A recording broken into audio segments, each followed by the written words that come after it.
Խաղաղություն սիրելի քրիստոնյա, եղիր օրհնված, Տերը օրհնա քեզ։ Նայեք, սիրելի Աստծո ժողովուրդ, շատ ցավալի է, որ մեր ժամանակներում շատերը Քրիստոսին թողում են եւ սիրում են աշխարհը։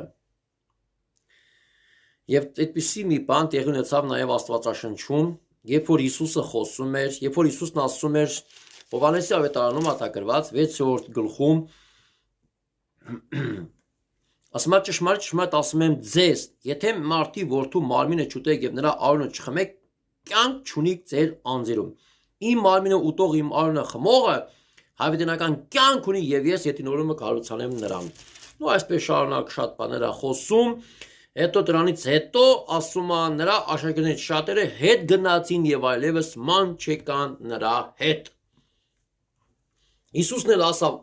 մնացած 12 առաքյալներին ուզում եք դու էլ գնաք։ Պետրոսը ասավ ոչ Տեր, դու հավիտենական կյանքի խոսքեր ունես, ում մոտ գնանք։ Այսինքն նայեք ժողովուրդ ջան, միտեղ երբ որ Հիսուսին հետևում են, Հիսուսն ասում է դուք ինձ հետևում եք կերակուրի համար, երբ որ հացը կերակը շտացակ դրա համար իմ հետևից գալիս եք։ Բայց ով որ հասկացել է Պետրոսի նման, որ Հիսուսն է կյանքը, Հիսուսն է հավիտենական կյանքը, Հիսուսն է փրկության հացը, նա էլ հետևում է Հիսուսին։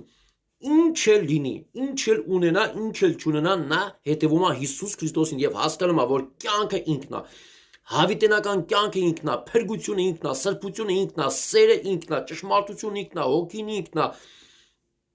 Բայց ով որ ֆիզիկական հացի համար է հետևում Հիսուսին, շատ ցավալի է, բայց մի օր թողում է Տիրոջը, քանի որ իրան ֆիզիկական հացն էր կարևոր։ Իսկ ֆիզիկական հացի համար Հիսուսին հետևողը հավիտենական կյանքը չի ունենում։ Նա չի հասկանում, որ Հիսուսն է հավիտենական հավերժական կյանքը։ Եվ դրա համար իր փափակը ֆիզիկական հացն է։ Միշտ էլ չէ որ ֆիզիկական հացը հասնում է իրան եւ մի օր թողելով Հիսուս գնում է աշխարհ։ Բայց Հիսուսն ուզում է, որ մենք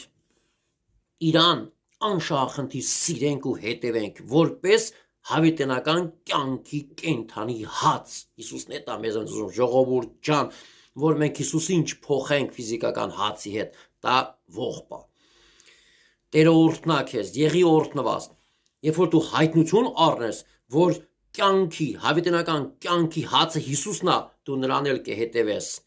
Անկախ այն բանից, ինչ ունենաս, ինչ չունենաս, բայց Տերն ասում է, խնդրեք երկնքի